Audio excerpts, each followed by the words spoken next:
दोस्तों आपने 2024 में बहुत अच्छे खासे आईपीओ देखे। मोस्ट ऑफ द आईपीओज ने अगर आप देखोगे तो प्रॉफिट ही कमाया है। लिस्टिंग गेन वाले दिन अगर हम लॉन्ग टर्म की बात ना करें, लिस्टिंग गेन्स की भी बात करें तो अच्छा खासा प्रॉफिट हुआ है।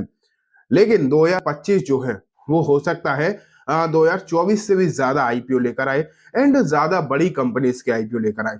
आज की इस वीडियो में हम यही डिस्कस करेंगे कि 2025 का जो समय है इसमें लगभग 24-25 ऐसे आईपीओज हैं जिनकी अभी लिस्ट लगभग अवेलेबल है, जो आ सकते हैं।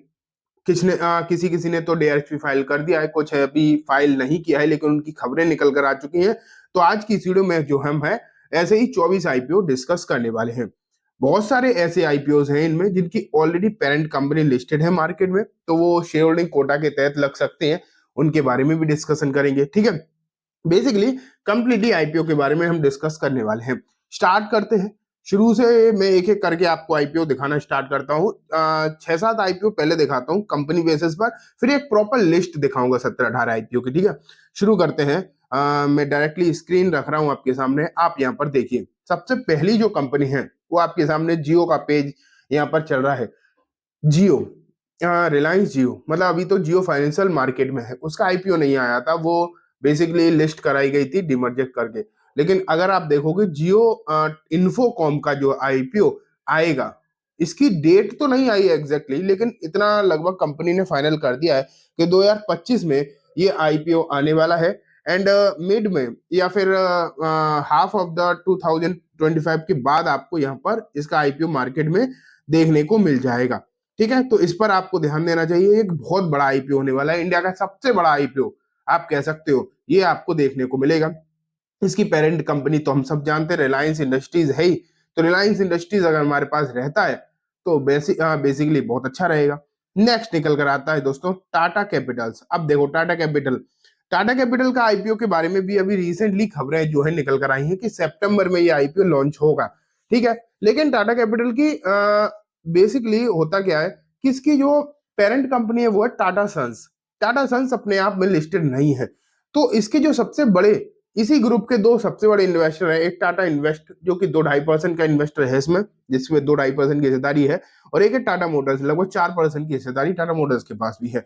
तो उन्हें हो सकता है company as a parent company के तौर पर मार्केट में प्रेजेंट करे। अभी एग्जैक्ट फाइनलाइज नहीं है ये चीजें, लेकिन उम्मीद है। जैसे जियो के केस में तो पक्का है कि रिलायंस इंडस्ट्रीज की पेरेंट कंपनी है, लेकिन इसके केस में 100% नहीं है, ठीक है। नेक्स्ट दोस्तों निकल कर आता है ये देखिए एनएसडीएल।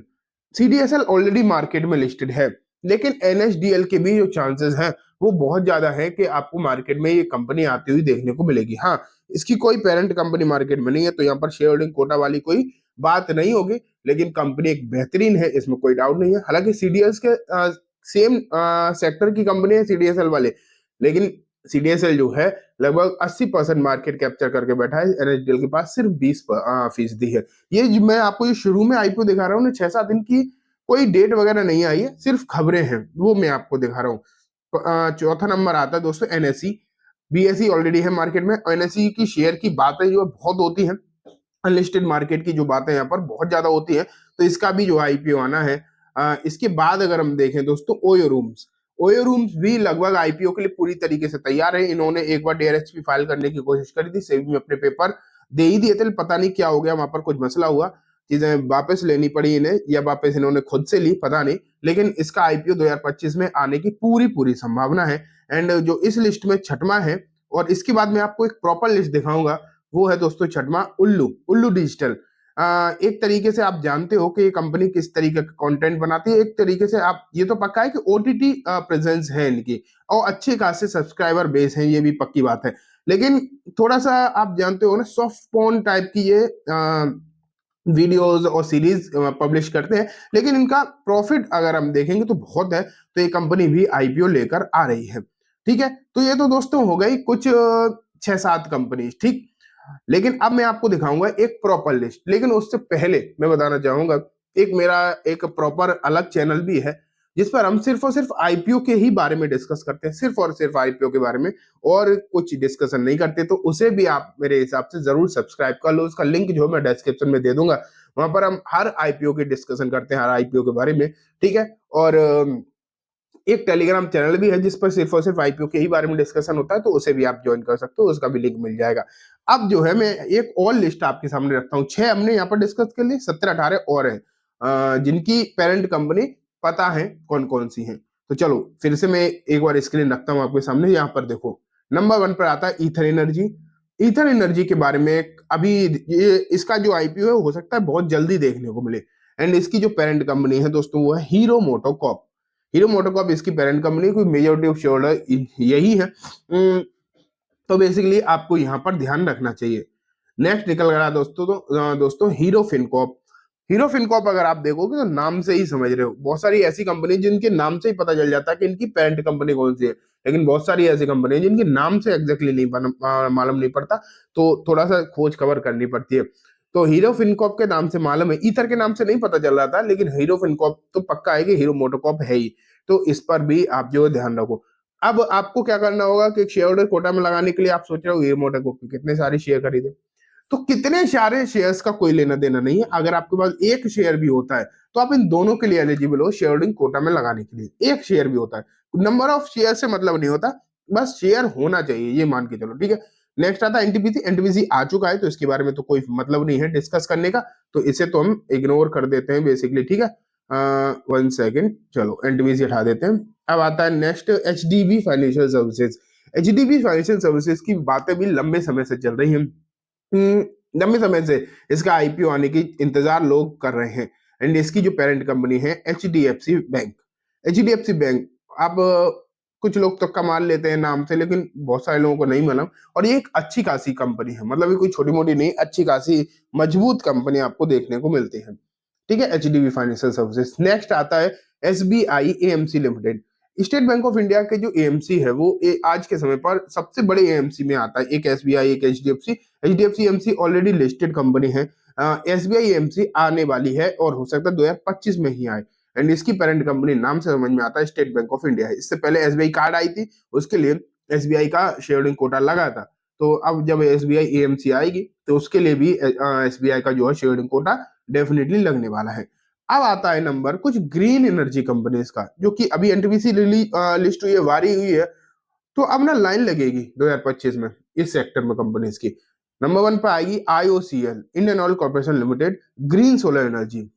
इसका श्योर है कि इसका जो पेरेंट कंपनी होगी वो इंडियन ऑयल कॉर्पोरेशन होने वाली है। नेक्स्ट निकल कर आएगी NLC India, green solar energy.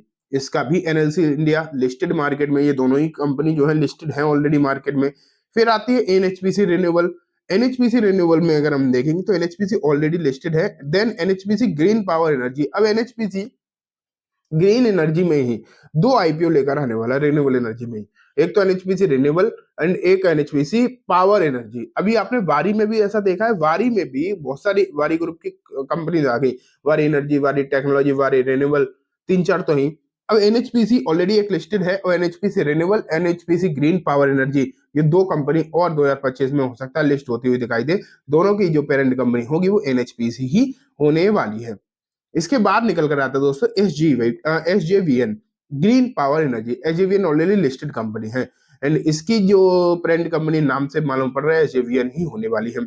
उसके बाद है ओएनजीसी, ग्रीन एनर्जी लिमिटेड, उसके लिए शेयर मतलब पेरेंट कंपनी होगी ओएनजीसी। ये सब नाम से मालूम पड़ पा रही है। लेकिन अब देखो बेलस्टर, बेलस्टार माइक्रो फाइनेंस। अब आप देख पा रहे बेलस्टार माइक्रो फाइनेंस आपको कहां से समझ में आएगा कि कौन सी कंपनी होती है, ये नहीं समझ में आ रहा ना। तो बेलस्टार माइक्रो फाइनेंस में अगर आप देखोगे तो मुथूट फाइनेंस जो है इसकी पेरेंट कंपनी के तौर पर दिखाई देती है, मुथूट फाइनेंस। एंड बेलस्टार भी एक बेहतरीन कंपनी है, इसमें भी आप बिल्कुल भी डाउट नहीं रखें, बहुत शानदार कंपनी बेलस्टार भी दिखाई देती है, ठीक। उसके बाद नंबर आता है दोस्तों कैनरा रोबेको। कैनरा रोबेको अगर आप देखोगे तो एएमसी के तौर पर आएगी। कैनरा ऑलरेडी कैनरा बैंक है मार्केट में, तो Canara bank AMC, Canara Robeco AMC, इसकी जो मार्केट में लिस्टिंग होगी, इसका म्यूचुअल फंड तो आप जानते हो बहुत पॉपुलर म्यूचुअल फंड है, लेकिन मार्केट में लिस्ट होगा तो Canara bank as a parent company के तौर पर यहाँ पर काम कर सकती है, जिसमें शेयर होल्डिंग कोटा लग सकता है। उसके बाद आता है दोस्तों central mine planning and design limited. नाम से बिल्कुल समझ में नहीं आएगा कि इसकी पेरेंट कंपनी कौन है, लेकिन इसकी पेरेंट कंपनी है दोस्तों कोल इंडिया, ठीक है। कोल इंडिया इसकी पेरेंट कंपनी के तौर पर काम करेगी। नेक्स्ट आता है coking coal, Bharat coking coal, और इसकी भी जो है पेरेंट कंपनी कोल इंडिया ही रहने वाली है। लास्ट है इस लिस्ट में India first life insurance. India first life insurance की अगर आप पेरेंट कंपनी के तौर पर देखोगे तो बैंक ऑफ बड़ौदा दिखाई देती है। तो ये कुछ और कंपनीज हो गई, 12-13 कंपनीज ऐसी दोस्तों जिनका मतलब आईपीओ भी आने वाले दिनों में आपको देखने को मिलेगा।